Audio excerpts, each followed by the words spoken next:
La courageuse Malia fait preuve d'un grand sang-froid avant une chirurgie sous anesthésie générale. On y va? Regarde. Oh là là, ça sent bon ça. On va lui retirer une partie de ses amygdales au fond de sa bouche. Elles sont trop grosses et gênent sa respiration.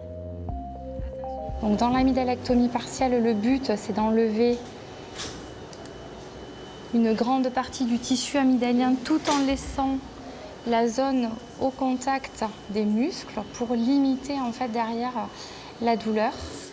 L'opération ne dure qu'une dizaine de minutes avec une toute nouvelle technologie de découpe au plasma, une dissection chimique qui ne brûle pas. La gêne respiratoire représente l'indication la plus courante devant les angines à répétition. Mais même avec ces nouveaux outils, on opère seulement quand la situation le nécessite vraiment, une fréquence d'angine bien précise ou une difficulté respiratoire déterminée.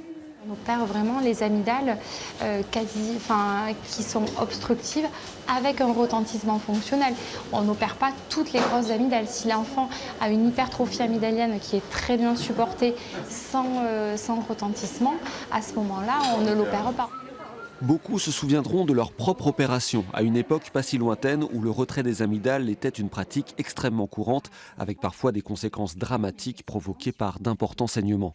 Aujourd'hui, le nombre d'actes a beaucoup baissé, grâce notamment à de meilleurs traitements pour les angines, et la nouvelle technique apporte plus de sécurité et de confort.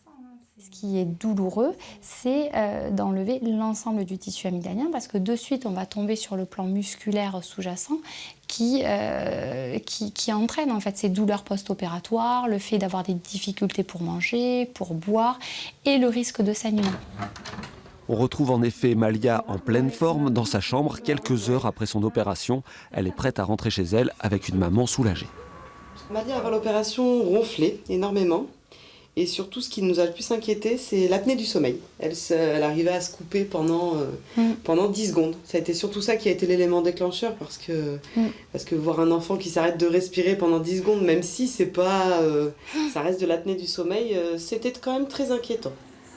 Pour Malia, glace, soupe et purée au menu pendant 10 jours. Il y a en France chaque année 35 000 opérations des amygdales, principalement chez des enfants, pour qui l'expérience est désormais un peu moins difficile.